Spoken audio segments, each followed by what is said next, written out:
Assalamualaikum warahmatullahi wabarakatuh. Pada pertemuan kali ini kita akan melanjutkan mesin materi tentang konversi tenaga listrik lanjut, yaitu tentang mesin AC.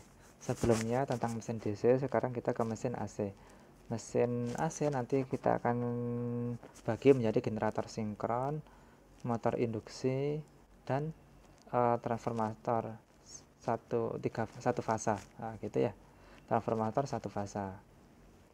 Terus sekarang kita masuk ke generator sinkron atau alternator. Jadi generator sinkron atau alternator dalam mesin listrik untuk mengubah energi mekanik jadi energi listrik dengan perantara induksi medan magnet. Jadi sama dengan generator DC, namun generator sinkron itu menghasilkan listrik AC. Prosesnya juga menggunakan medan magnet juga, nah, gitu ya. Kenapa dinamakan generator sinkron? Sinkron itu serempak atau sama dan sebagainya ya, karena rotornya kan dikasih medan magnet. Rotornya berputar dengan kecepatan misalkan 3000 rpm, timbul listrik di stator. Nah, listrik yang di stator itu listrik AC. Listrik AC itu berubah-ubah, dan kalau dimodelkan, kalau divideokan seperti hal mirip dengan perputar juga. Nah, putaran kecepatan rotor dengan putaran kecepatan medan magnet di stator itu sama. Itu disebut generator sinkron. Kalau generator asinkron tidak serempak. Jadi kecepatan putaran rotor itu beda dengan kecepatan medan di stator. Apakah ada generator asinkron? Ada. Jadi namanya generator asinkron itu bisa disebut juga generator induksi. Nah, gitu. Jadi kalau generator sinkron, kalau motor sinkron. Kalau motor induksi, generatornya disebut generator induksi. Ya, gitu. Konstruksinya ada apa? Ada stator dan rotor, dan bedanya adalah kalau generator AC cincin yang digunakan adalah cincin utuh. Kalau di generator DC cincin belah atau komutator.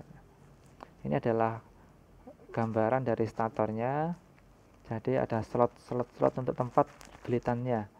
Jadi walaupun belitannya slotnya kecil, harus masuk semua di dalam belitan sini, gitu ya, harus masuk semua di belitannya, nggak boleh keluar, karena kalau keluar bisa tergesek oleh rotor dan bisa konslet. Nah, belitan jangkar terbuat dari tembaga. Oke. Belitan stator ada cara membelitnya, ada berbagai jenis, belitan satu lapis dan belitan dua lapis. Belitan satu lapis ada mata rantai dan gelombang, belitan dua lapis ada jenis gelombang dan gelung ya. Ini adalah jenis-jenis pembelitnya, cara membelitnya ya. Jadi kayak berputar, gelung, terus keluar lagi, gelung, keluar lagi, atau sebanding ya, atau ini RST, nah, misalkan gitu ya. Atau misalkan satu fase atau R, fase R itu ada 3 kabel, nah, gitu ya. Kutub magnet pada generator sinkron ada dua jenis, yaitu kutub menonjol dan kutub silindir. Kutub menonjol disebut silent pole, kutub silindris disebut non silent pole ya. Jadi ada kutub menonjol atau disebut juga kutub sepatu, itu benar-benar kelihatan menonjol kutubnya.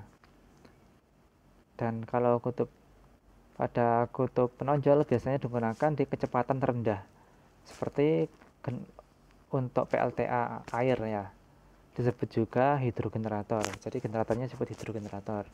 Kutubnya karena kecepatan rendah, maka kutubnya banyak supaya tegangannya besar dan frekuensinya bisa 50 Hz. Tapi kalau pada kutub silindris, generator kutub silindris, putarannya cepat sekali, yaitu 1500 rpm bila 4 volt atau 3000 rpm bila 2 volt. Nah, gitu. Nah, karena cepat itu menggunakan apa? Menggunakan uap PLTU atau pada menggunakan gas pada PLTG gitu. Nah, ini adalah kutub silinder. Jadi nggak menonjol, bulat ya, bulat. Bulat. Jadi nggak menonjol, ini tempat meletakkan belitannya, slot-slotnya. Nah, ya. Rotornya seperti ini 4 kutub. utara, selatan, selatan ya. Kalau pada rotor silinder seperti ini menonjol kutubnya ya. Pada kutub menonjol, pada kutub silinder maksimal kutubnya 4 biasanya. Tapi pada kutub menonjol lebih dari 4, 6, 8, 10 ya, gitu kutubnya. Ini menonjol. Dan di menonjol ini nanti dikasih belitannya. Jadi belitannya di sini ya. Karena kutubnya menonjol, maka ukurannya lebih besar. Jadi kalau pembangkit listrik tenaga air atau hidrogenerator itu kan menggunakan kutub menonjol. Rotornya menggunakan kutub menonjol. Rotor kutub menonjol. Maka ukurannya bisa sangat besar, 10 meter lebih diameternya ya. Ini kutub menonjol ya, utara selatan. Nah, itu kutub menonjol.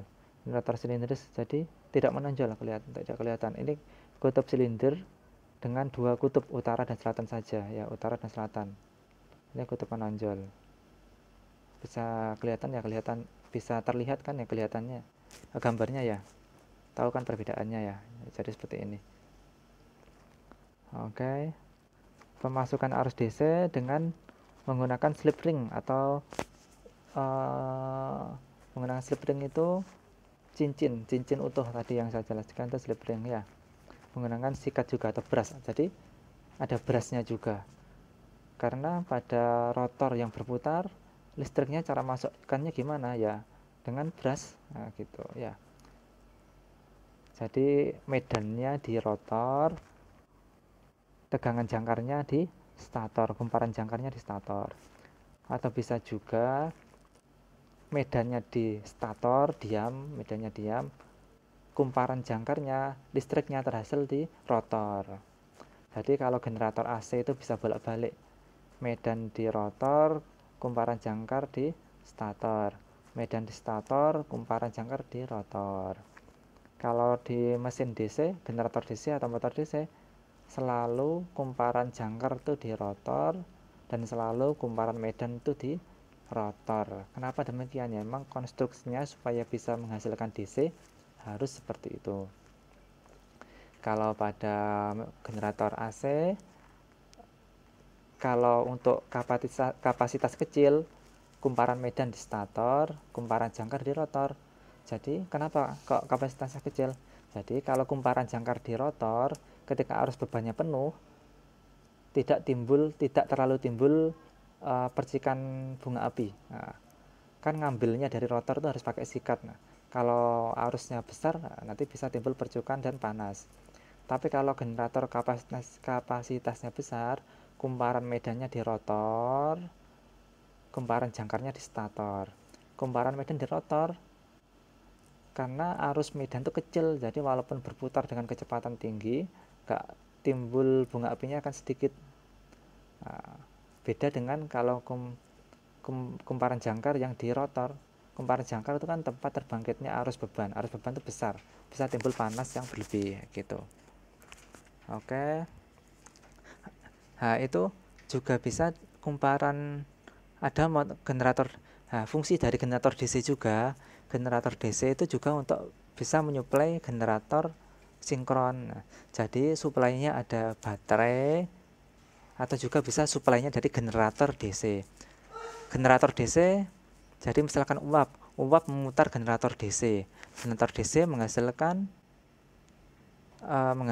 sumber tegangan. Nah, sumber tegangan langsung dimasukkan ke generator sinkron. Nah, gitu. Jadi sekali berputar generator DC menghasilkan arus untuk medannya dimasukkan ke generator sinkron. Gitu. Generator sinkron sebagai pembangkit listrik. Nah, jadi ada PLTA yang saya jelaskan sebelumnya, hidrogenerator menggunakan rotor kutub menonjol atau silent pole dan mempunyai bentuk atau ukuran yang sangat besar. Nah, jadi turbinnya diputar oleh air, terus turbinnya memutar rotor generator.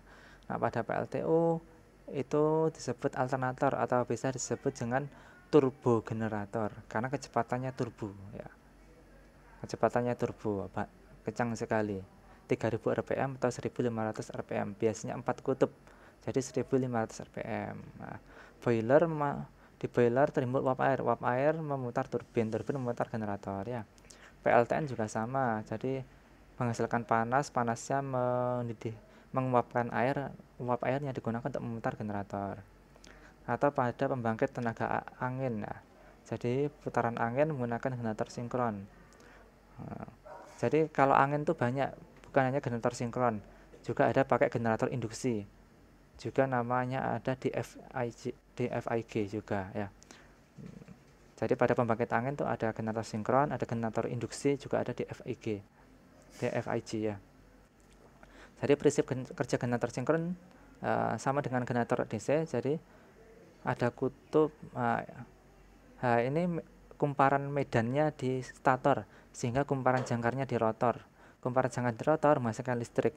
Ini pakai slip ring atau cincin penuh ya. Ya gitu ya. Frekuensi adalah NP bagi 120. Jadi misalkan F-nya frekuensi F-nya 50 Hz, bila FE-nya ingin 50 Hz, maka N-nya, kalau N-nya 3000 berarti P-nya, kalau P-nya 2 kutub maka N-nya 3000, ketemu 50 Hz. Kalau P-nya 4 kutub berarti N-nya harus 1500, nanti ketemu 50 Hz. Jadi harus diatur kecepatannya 1500 ataupun 3000 supaya frekuensinya tetap 50 Hz. Kalau lebih bisa merusak peralatan elektronik ya. Oke, ini tadi yang saya jelaskan. GGL induksi rumusnya adalah 4,44 kali faktor kisar kali faktor distribusi kali frekuensi kali flux kali T. Nah, oke. Ini volt per fase, ini satu fase. Kalau 3 fase berarti dikali 3 ya. Flux itu berasal dari arus medannya, dari kuat arus medan, atau bisa disingkat Cn flux, sama dengan generator DC. C kali N kali flux, Kc faktor kisar, Kd faktor distribusi, frekuensi, flux, T banyak lilitan per fase. Jadi dalam satu fase itu banyak lilitannya. Z adalah banyak sisi kumparannya. Satu lilit itu 2 sisi kumpuran. Satu lilit dan 2 sisi kumparan. C konstanta mesin, N kecepatan putaran rotor, flux ya, itu banyak lilitan per fase. Oke. Pengatur arus medan. Jadi regulator ke rotor dan sebagainya ya. Arus medan biasanya diatur menggunakan rangkaian kontrol. Oke. Pengaruh arus medan terhadap flux. Jadi arus medan besar, fluxnya juga besar. Arus medan besar, tegangannya juga semakin besar. Nah, ini adalah contohnya, bisa dibaca. Faktor kisar itu apa? Faktor kisar adalah banyaknya jarak antara dua kutub yang berdekatan. Kalau kutub listrik pasti 180 derajat. Tapi kalau kutub mekanik, nah ini yang disebut kisar kutub. Jadi P rho itu sama dengan 360 derajat bagi P, pulnya. Terus Kp sama dengan sin rho bagi 2. Ini rumus faktor kisar. Jadi kalau kisar pendek kurang dari 180, kalau kisar panjang lebih dari 180 derajat. Faktor distribusi yaitu perbandingan antara tegangan aktual per fase dari lilitan distribusi terhadap tegangan. Atau lilitan jangkar itu tiap fase itu tidak hanya dipusatkan pada satu slot. Jadi kan kalau tadi gambarnya slotnya banyak, itu satu fase itu lebih dari satu slot ya. Rumusnya ini KD adalah sin N gamma bagi 2 per N sin gamma per 2. N adalah jumlah slot per fase per kutub. Satu slot per fase per kutub. Dan gamma itu adalah kisar slot 180 derajat kali pul listrik bagi S. Nah, gitu. Ya mungkin itu yang dapat kami sampaikan, kurang lebihnya mohon maaf. Wassalamualaikum warahmatullahi wabarakatuh.